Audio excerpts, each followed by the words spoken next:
So I'm creating a course called the Fundamentals of Digital Lighting, and it's for beginners, so I assume it's going to be a breeze to create. When it comes to lights, it's mainly just the size, the color, and the strength, and each of those are fairly self-explanatory. But I was in the middle of recording a lesson on how bright to set your lights when I realized that I don't actually know. I've always gone just by eyeballing it and going with whatever seems right at the time, but even after doing that for years, I still sometimes end up with results that don't really make sense. So I took a step back from that and did a little bit of research and tried something new. I'm Jonathan Lampel with cgcookie.com, and today I want to show you a new method of lighting your scenes using principles from photometrics and radiometrics, which are the two sciences of measuring light. That'll help you get more consistent and believable results from your renders. And at the end, I'll show you two free add-ons that you can use for photometric lights inside of Blender. But first, let's go over what the main problems are and how you can solve them on your own if you want to. The first unintuitive fact is that the strength of a light changes the apparent scale of a scene. We know that the scale of the light changes how soft or sharp the shadows it casts are, because the larger it is, the more rays from one side of the light will hit a spot that rays from the other side can't reach. So of course, setting a light's size to a somewhat accurate value will help a lot if the rest of your scene is to scale with the real world. But it's less obvious that brightness has a similar effect. You see, light follows the inverse square law when it's being emitted in all directions, which states that the amount of light hitting a surface decreases in proportion with the square of its distance from the source. It's not linear, it's a very specific curve. If we scale up a room 5 times, one way to tell that it's bigger is by observing the fall off of the light. In order to make the light look correct again, we'd need to square the number we scaled the room up by and multiply that with the original light's strength. Now this larger room looks identical to the smaller one, and nobody can tell that it's the wrong scale. But you can imagine that if we're just guessing about how bright to set the light, we can very easily make the room look too large or too small, totally by accident. It's not something we'd notice right away, but it can subconsciously tip us off to the fact that something is faked. So, assuming that we have the light set to the correct brightness, we can make our renders look brighter or darker by adjusting the exposure instead, not the brightness of our lights. This doesn't actually matter when you only have one type of light though, since it's all relative to that single source. But when you have 2 or more types of lights, this really comes into play. The second thing is that our eyes can adjust to a really wide range of environments, so we generally don't think about just how big the difference can be between different light sources. If we're sleeping and somebody turns the light on, it might feel like an atomic bomb has just gone off in the middle of our room. But if it's a sunny day and light's coming in through the window, flipping on that same switch might make a totally negligible difference, and you might not even notice that it's on. So what we experience isn't generally the brightness of a light, but really its change in brightness over time. And it seems pretty intuitive to us, but it's not something we generally think about when we're lighting our digital scenes. Take a look at this classroom as an example. It looks believable, right? Yeah, it's a solid render. But hold on, why on earth are the lamps on the ceiling brighter than the sun? In a photo of a similar situation, even if it's not exactly the same, you'd definitely still be able to see the reflections and shading of the fixture. Even on a dark and cloudy Seattle day, taking a picture of a light bulb that's on, with my exposure set to focus on the outside, I can totally see the color and even the writing that's on it. The real world is just a lot more extreme than we experience it to be. Because we adapt so well, our intuitions about objective light values can be a bit deceiving. So we know that the strength we set our lights at relative to each other matters a lot, but how do we know what values those should be? Blender's light units are watts, and this light bulb here is also measured in watts. On the front of it, it says 45 watts. So you'd think that if I plug that into Blender, set it to the same radius and same color, then we'd get an exact match. But unfortunately, that's not really the case. You see, there's 2 different measurements going on, and they both use watts as a unit. This bulb is listing the amount of electrical watts needed to power it on, while Blender is calculating how many watts are being emitted as light, also known as radiant flux. Since this incandescent light bulb is not that efficient, only a fraction of the input watts are turning into visible light, while the rest is turning into heat. To make things more confusing, other light bulbs like CFLs or LEDs will list a watt equivalent, which is the amount of energy it would hypothetically use if it were an incandescent bulb. So that's neither the amount of energy it's using nor the amount of light that it's putting out. What most commercial lights are measured in, however, is lumens. Because watts of energy needed doesn't necessarily say anything helpful about how bright the light is, lumens actually measure how much light is perceived to the human eye as being emitted from the source. So if we could just find a way to plug lumens into Blender's watts and convert them, then we'd have a realistically consistent and a physically based way of lighting in Blender. And since we're humans, we want to know how bright something appears to be. It should be perfect. But here's where things get a little bit weird. Notice how I said appears to the human eye. The problem here is that different colors of the same value appear to us as different brightnesses. I'll keep this value here at 1, but as I shift from green to blue, everything appears to get darker. Red is a bit brighter, but still a little dark, and green is the brightest. If you've ever run into the frustration of trying to make something really colorful but also really bright, or even consistently bright between colors, I feel your pain. The problem isn't with the computer or with physics though, it's with our eyeballs. We're just better at detecting some wavelengths of light than others. So in order to convert lumens to watts in an RGB system, we need to first get the spectral distribution of the light, separate the red, green, and blue, multiply by the luminous efficacy of each, add them back together, multiply by the maximum possible efficacy, and use that to divide the input number of lumens by in order to get the correct watts output. Here's the full equation if you're curious. Now, not only can we plug in lumens and get the right power output, we can also change the color of our light without changing apparent brightness. That's super cool. Doing this isn't necessarily all that realistic since a color LED bulb isn't going to magically get more energy when it changes color, but it sure is fun to break the rules sometimes once you know what they are.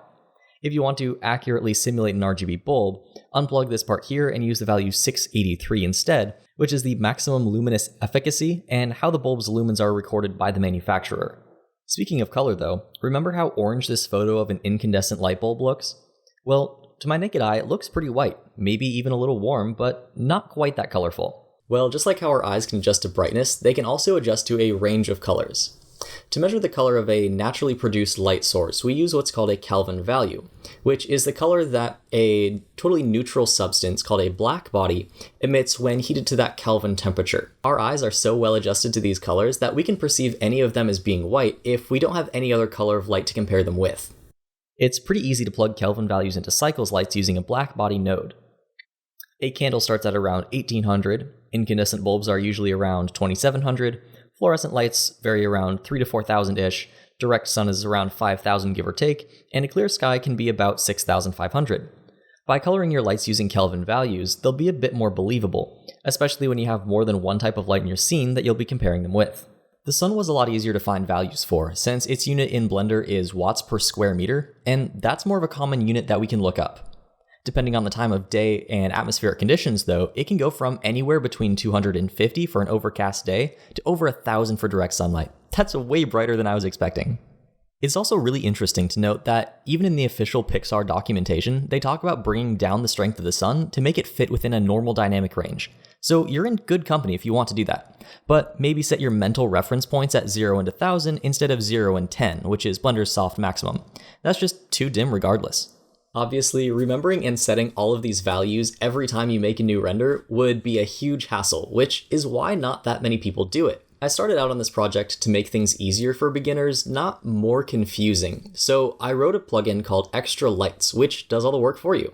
I looked up all of the exact dimensions, color temperatures, and lumens of a bunch of real-world lights by digging through many thrilling technical PDFs with tiny fonts, and found the right values for a ton of common light fixtures, and you can add them to any scene just by pressing Shift-A.